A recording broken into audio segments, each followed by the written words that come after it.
Charlie Majotti's theory was clients don't come in to you to find out what the law is. They come in, they're not interested in the nuances of the law. They're interested in the results. So when you have a case, a client comes into you with a case, figure results. Figure it's like a pyramid.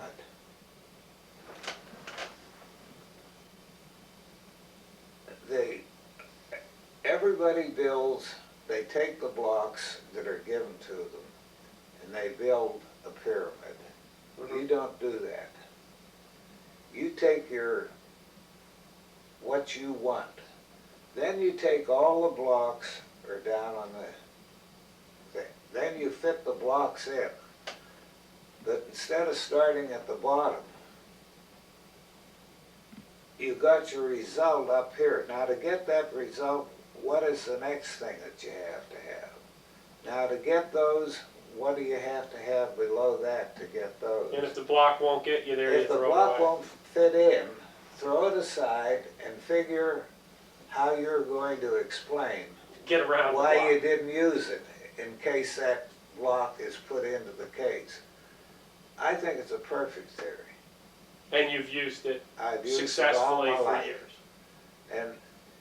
But keep in mind, the big thing that he said, they don't want to know X and Y and Z. They want to know A. That's the answer they want. They want to know A. Well, when Eisenhower was nominated for president, Taft was a candidate at the same time. It was very, very close. In fact, nobody knew where to call it. It was that close. I never particularly cared for convention, but I was Harv Taylor and Jim Duff, who were leading the Eisenhower people, insisted. And they made me liaison man for the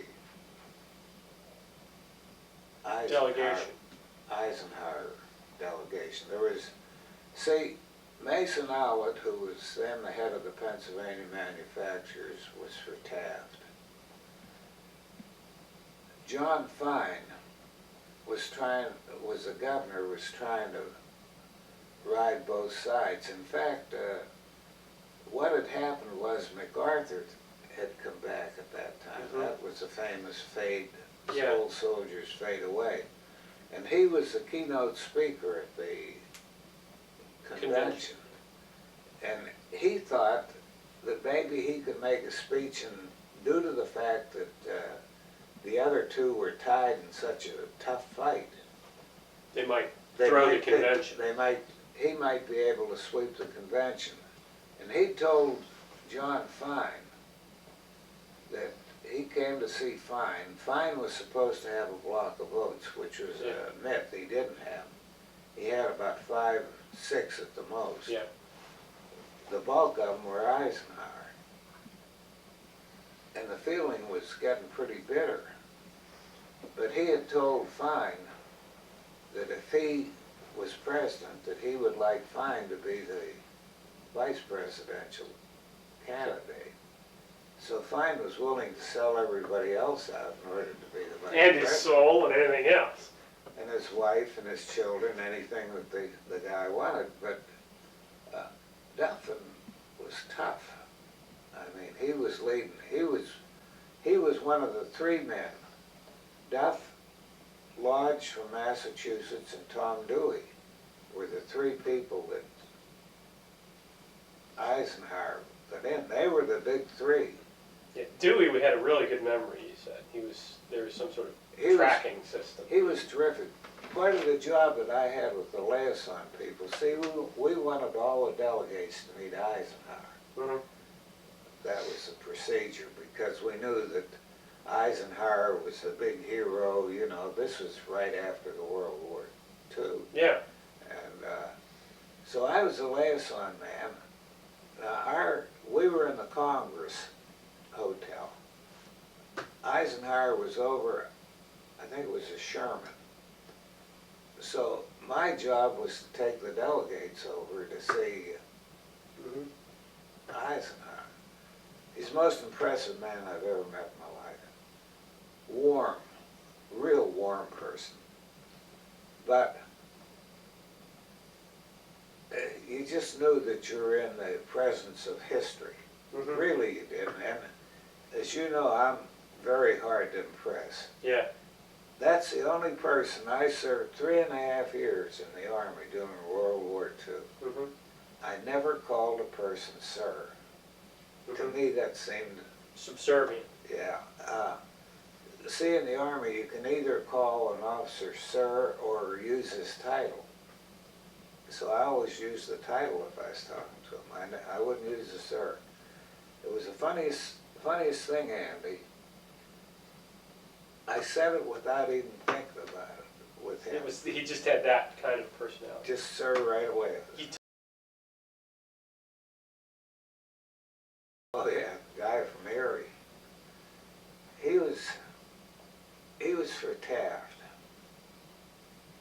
So they were working on everybody. So I went over with a list of the delegates to go over with them with.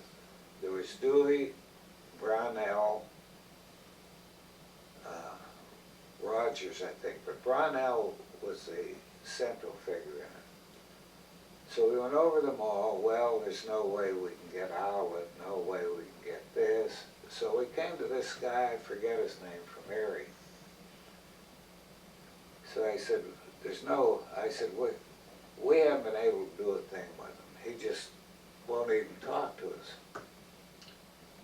He said, let's see. Now they had a big wheel with all the cards for every delegate in there. This was unbelievable at this time. So they pulled the wheel around and they pulled the card out. They had a card for every delegate to that convention. And he looked at it and he said, he's a Ford dealer. He's a strong Mason. He banks at the Erie Bank. I forget the bank. They're a corresponding bank of Mellon. Let's see what we can do. I've never seen anything as efficient in my life. First of all, they called Edsel Ford, who at that time was the head of the Ford company. They called him. Then they called whoever was the head of the Masons in Pennsylvania. They called him. Then they called Dick Mellon at the Mellon Bank. Well, the first thing you know, the guy gets a call from Edsel Ford, he gets a call from whoever the head of the Masons was, he gets a call from the president of his bank, he gets a call from Dick Mellon, and the poor devil was, you could see him, it was only a period of a day or two, about 2 days, but when you'd see him, you could see what's happening now. He wasn't ever going to sell another car.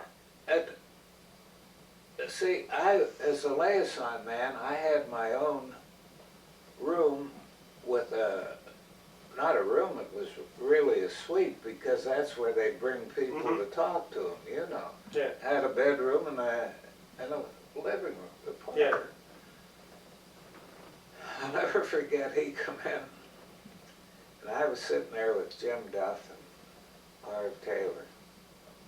And the guy come in and he looked as if he'd been beaten, mauled all over, and he said, look. Nobody laid a hand on him, though. No. No, it was emotional No, they just banged him. Yeah. Just one after the other, they were Yeah. banging him. And people that he was dependent on. And he walked in, I'll never forget, and he said, well, he said, you win. He said, God, I can't stand this. He said, I'm leaving. He said, I don't want to break my word. But he said, I forget whether he said, whoever the guy was president of his bank. He said, I talked to him. He said, I'm leaving. He said, you know, my alternate is for Eisenhower. But he said, I just can't take it. He said, I'm going home. I'm going home. Then the other story that I was.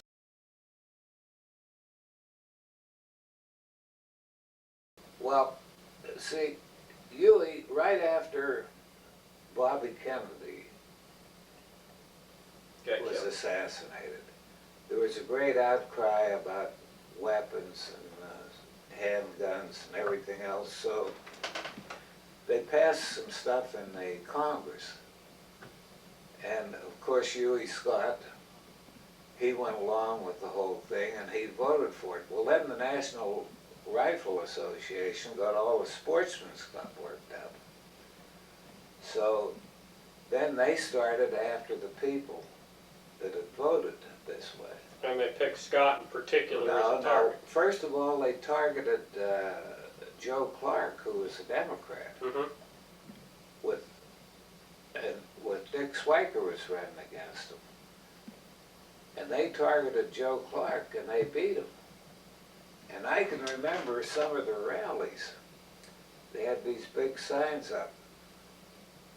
This year Clark, 2 years from now Scott. They were going to get him.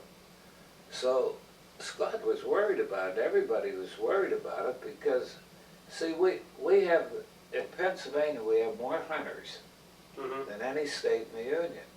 We have more sportsmen's club, by far, than any two states in the Union. And they're very, very strong, particularly in your rural regions, and particularly even places like Johnstown. We must have, at that time, we had, I'd say at least 15 sportsmen's club in Camber County alone. So it was a problem whether Huey Scott could win or not. So Teddy Metzger, who was the county commissioner and a very close friend of mine, protege of mine in fact, was the state president of the Sportsmen's Association. They were having their convention here, and they were all set to endorse a fellow by the name of Seiler, a state senator that was running against Huey Scott. So I got a hold of Teddy and I said, Teddy, I said, I want Huey Scott to be the principal speaker at your convention. He said, what the hell's the matter with you? He said, do you want to see him get killed? And I said, no, I've got a plan. I said, well, he said, are you sure that he'd come? I said, yes, he'll come. He said, have you talked to him? I said, not yet, but he'll come, don't worry. Well, okay, but I think you're making a mistake because there's going to be at least 100 people there that'll jump up and ask him all kinds of questions and make it tough for him. I said, just do what I tell you to do. Have it.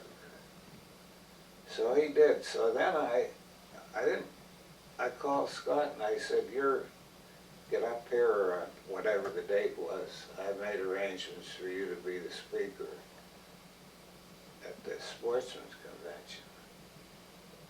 He said, you have to be kidding. I said, no. I said, you come up. He said, well, he said, are you going to have a lot of police protection? I said, Huey, I said, just come up. I said, we'll go over it before you come in. Well, he said, I don't like the idea, but I'll come up. So he come up. So we sat in right before he got there that afternoon. I said, now, Huey, just do it exactly the way I tell you to do it. I said, you go in there. I said, you've got a great record on conservation, which he did have. I said, now you speak for about 10, 15 minutes on conservation. I said, you won't hear a pin drop because everybody's waiting to jump for your throat. And he said, well, that's what I'm afraid of. I said, now, I said, when you get through with that, you say, you know, I want to talk about one other thing here.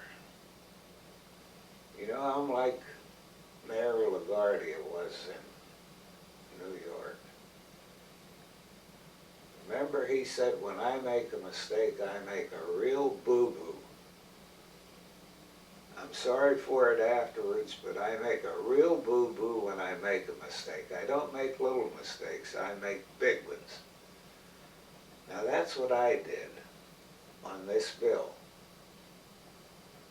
I made the biggest mistake of my life. I'm sorry for it. I'll never make a mistake like that again. But I have no excuse. The only thing I can say is that I'm sorry. And he won the election. He won the election and they didn't endorse Siler either. And it was received well at the time it was given. He said one person got up and asked a question. And he said, you could tell the guy didn't have his heart in it, but he, just one guy, and he said, Teddy had said there'd be 100 there that would want a question. He said, one guy got up and asked a question, and he said, I just said, I think I've answered it to the best of my ability. I made a mistake, I'm sorry. Yes. Look, We gotta go. I have to go. We can continue this if you want to some other time. Oh, we will. Thank you. Okay, I'll good. kill this. Well, thanks for stopping in and fixing that, Andy.